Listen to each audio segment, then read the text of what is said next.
서울 송파구 보건운동센터 새벽 5시 30분. 최도윤 코치는 오늘도 어김없이 센터 앞 공원에서 참가자들을 맞이했다. 새벽 공기가 제일 맑습니다. 이 시간이 건강에 최고예요. 그의 목소리는 자신감으로 가득했다. 15년 경력의 베테랑 코치답게 그는 새벽 운동의 장점을 줄줄이 꿰고 있었다. 미세먼지가 적고 한산하며 하루를 활기차게 시작할 수 있다는 것. 특히 중장년층에게는 규칙적인 생활 리듬을 만들어준다며 적극 권장했다. 참가자들도 처음엔 만족스러워했다. 60대 주부 김영희 씨는 아침에 걸으니 하루가 길어진 것 같아요라고 했고, 70대 박철수 씨는 친구들과 만나는 재미도 있고 건강도 챙기니 일석이조라며 웃었다. 그런데 3개월쯤 지나면서 이상한 일이 벌어졌다. 요즘 자꾸 어지러워요. 머리가 무겁고 개운하지 않아요. 밤에 잠이 안 와요. 처음엔 한두 명이었던 호소가 점점 늘어났다. 최 코치는 적응 기간이라며 대수롭지 않게 여겼다. 하지만 한 달이 더 지나도 증상은 나아지지 않았다. 오히려 몇몇은 걷기를 중단하겠다고 통보했다. 20명이던 참가자가 12명으로 줄었다. 어느 날 아침 한 참가자가 걷다가 주저앉는 일이 발생했다. 다행히 큰 문제는 없었지만 최 코치는 비로소 심각성을 느꼈다. 새벽 운동이 정말 모두에게 좋은 걸까? 그는 체육학 교과서를 다시 펼쳤지만 명확한 답을 찾을 수 없었다. 고민 끝에 그는 인근 대학병원 신경내과에 자문을 요청하기로 했다. 혹시 새벽 운동과 이런 증상들이 관련이 있을까요? 전화기 너머로 들려온 서민정 박사의 대답은 그의 15년 경력을 흔들기에 충분했다. 새벽 시간대는 사실 뇌혈관에 가장 위험한 시간입니다. 서민정 박사의 진료실. 최도윤 코치는 참가자들의 증상 기록을 펼쳐 보였다. 박사는 차트를 훑어보더니 고개를 끄덕였다. 예상했던 패턴입니다. 새벽 4시에서 8시 사이 우리 몸은 수면 상태에서 깨어나는 전환기를 겪습니다. 이때 혈압과 심박수가 급격히 변합니다. 그녀는 모니터에 그래프를 띄웠다. 새벽 시간대 혈압 곡선이 가파르게 솟구쳤다 떨어지기를 반복했다. 이걸 조조 혈압 상승이라고 합니다. 잠에서 깨면서 교감신경이 활성화되고 코르티솔 같은 스트레스 호르몬이 분비되면서 혈압이 2030mmHg까지 오르죠. 최 코치가 물었다. 그런데 혈압이 오르면 운동하기 좋은 거 아닌가요?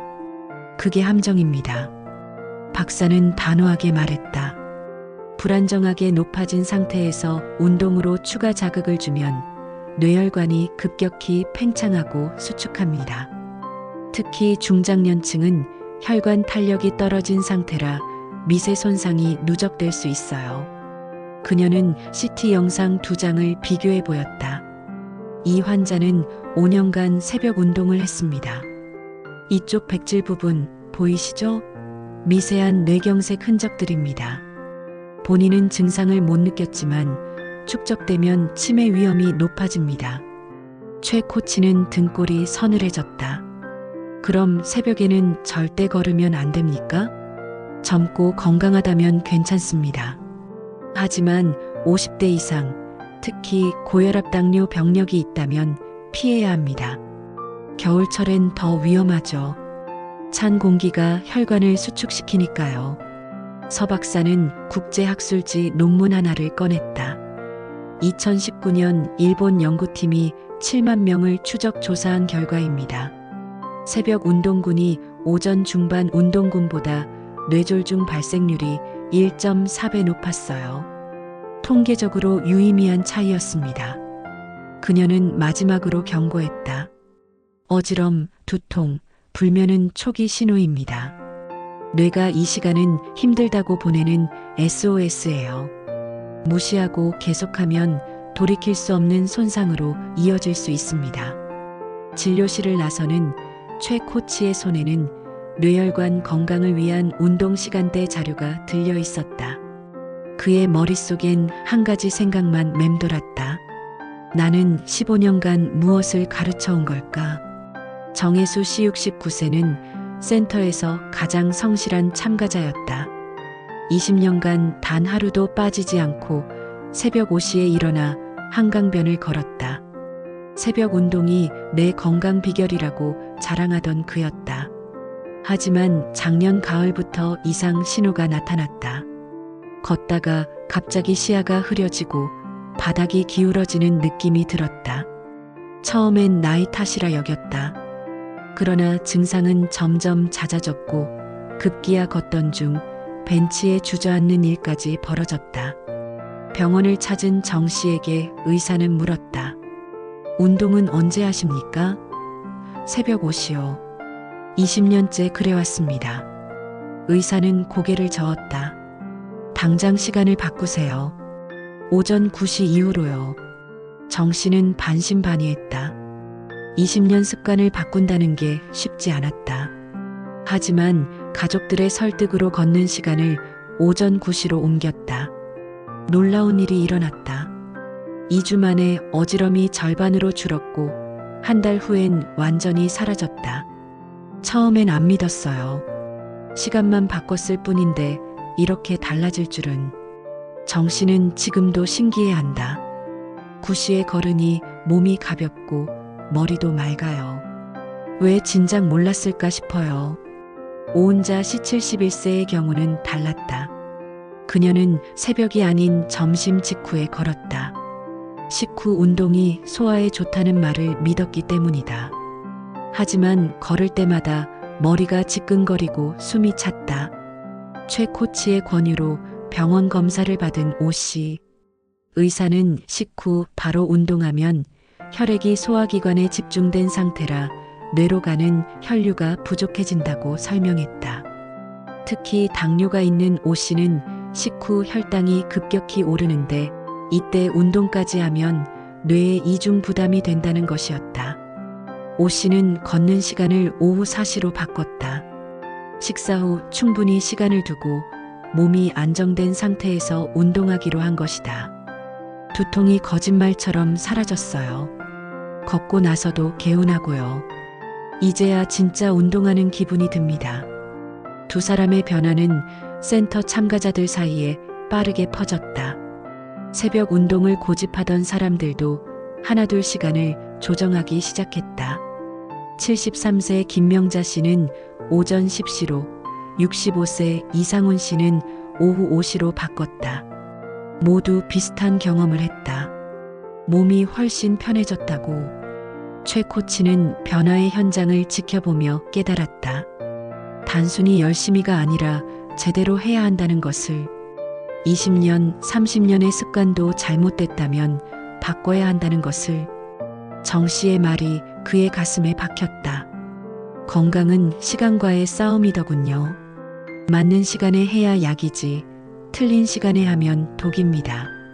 서민정 박사는 센터 참가자들을 대상으로 특별 강연을 열었다. 주제는 뇌 건강을 지키는 운동 시간의 과학. 60여 명의 중장년층이 강의실을 가득 메웠다. 운동은 약과 같습니다. 효과를 보려면 적절한 타이밍이 필요하죠. 박사는 하루 혈압 변화 그래프를 화면에 띄웠다. 오전 9시부터 11시, 이 구간을 보세요. 혈압이 안정적으로 유지됩니다. 수면에서 완전히 깨어났고 체온도 적절히 올라간 상태죠. 그녀는 두 번째 그래프를 가리켰다. 오후 4시에서 6시도 좋습니다. 하루 중 체온이 가장 높고 근육 유연성이 최대치에 이르는 시간입니다. 운동 효율도 높고 부상 위험도 낮아요. 한 참가자가 손을 들었다. 그럼 아침에 일찍 일어나는 사람은 어떻게 하나요? 박사가 답했다. 일찍 일어나셔도 괜찮습니다. 다만 일어나자마자 걷지 마세요. 최소 1시간, 가능하면 2시간 후에 시작하세요. 그 사이 가벼운 스트레칭, 따뜻한 물 한 잔, 간단한 아침 식사로 몸을 깨워주는 겁니다. 최 코치가 질문했다. 식사와는 어떤 간격을 둬야 합니까? 좋은 질문입니다. 식후 최소 90분은 기다려야 합니다. 특히 당뇨나 혈압약을 드시는 분들은 이 시간을 권합니다. 소화가 어느 정도 마무리돼야 뇌로 가는 혈류가 정상화됩니다. 박사는 실천 가이드를 나눠줬다. 첫째, 운동 30분 전 물 한 잔 20만 300ml 마시기. 혈액 점도를 낮춰 혈류를 개선한다. 둘째, 5분간 가벼운 스트레칭으로 관절과 근육을 깨우기. 셋째, 걷기 시작 후 처음 5분은 천천히 몸이 적응할 시간 주기. 강도도 중요합니다. 박사는 강조했다. 숨이 차지 않고 옆 사람과 대화할 수 있는 정도가 적당합니다. 심박수는 평소의 6070% 수준. 무리하면 오히려 뇌에 부담을 줍니다. 겨울철 주의사항도 덧붙였다. 기온이 5도 이하로 떨어지면 실내 운동을 권합니다. 찬 공기는 혈관을 급격히 수축시켜요. 꼭 밖에서 걸으시려면 모자, 목도리로 체온을 보호하고 시간은 오전 10시 이후로 늦추세요. 한 참가자가 물었다. 저녁 8시 이후는 어떤가요? 피하는 게 좋습니다. 너무 늦으면 교감신경이 활성화돼 수면을 방해합니다. 잠들기 3시간 전까지는 운동을 마치세요. 박사는 마지막으로 개인별 맞춤 시간을 강조했다. 혈압약을 아침에 드시는 분은 약 효과가 안정되는 오전 10시 이후가 좋고 저녁에 드시는 분은 오후 운동이 적합합니다. 주치의와 상담해서 자신에게 맞는 시간을 찾으세요. 강연이 끝나고 참가자들은 열띤 토론을 이어갔다. 최 코치는 센터 운영 시간표를 수정하기 시작했다. 새벽 5시 30분 프로그램을 오전 9시 30분으로, 점심 직후 프로그램을 오후 4시로 변경했다. 시간을 바꾸는 게 아니라 건강을 바꾸는 겁니다. 그는 새 시간표를 벽에 붙이며 다짐했다. 정혜수 씨가 옆에서 말했다. 20년을 틀리게 살았지만 앞으로 20년은 제대로 살아야죠. 황금 시간대, 그것은 단순한 숫자가 아니었다. 뇌가 안전하게 활동할 수 있는 과학이 증명한 생명의 시간이었다. 6개월 후 송파구 보건운동센터는 완전히 달라져 있었다. 새벽 5시에 텅 빈 공원 대신 오전 9시 30분이면 활기찬 중장년층으로 북적였다. 최도윤 코치는 참가자들의 얼굴을 하나하나 살폈다. 6개월 전과는 확연히 달랐다. 표정이 밝아졌고 걸음걸이에 힘이 있었다. 코치님, 요즘 정말 좋아요. 아침에 일어나도 머리가 무겁지 않고 밤에도 푹 잡니다. 정혜수 씨가 환하게 웃으며 말했다. 오은자 씨도 거들었다. 저도요. 두통약을 끊은 지 석 달째예요. 병원 갈 일도 없어졌고요. 최 코치는 참가자 명단을 펼쳤다. 12명으로 줄었던 인원이 어느새 32명으로 늘어나 있었다. 소문을 듣고 찾아온 사람들이었다. 시간을 바꿨더니 몸이 편해졌다더라. 새벽 대신 오전에 걷는 게 더 좋다더라. 입소문이 퍼진 것이다. 더 놀라운 건 수치로 나타난 변화였다. 서민정 박사가 주도한 추적 조사 결과 시간 조정 전과 후를 비교했을 때 참가자들의 평균 혈압이 8mmHg 낮아졌다. 어지럼증 호소는 73% 감소했고 수면의 질은 64% 개선됐다. 무엇보다 운동 지속률이 91%로 치솟았다.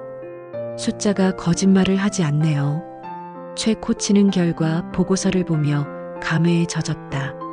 15년간 자신이 옳다고 믿었던 것들이 무너졌지만 그 자리에 더 확실한 진실이 들어섰다. 열심히보다 제대로가 중요하다는 것. 많이보다 언제가 핵심이라는 것. 그는 센터 게시판에 새로운 문구를 붙였다. 건강은 얼마나 걷느냐보다 언제 걷느냐가 핵심입니다. 간단한 문장이었지만 그 안에는 6개월간의 깨달음이 담겨 있었다.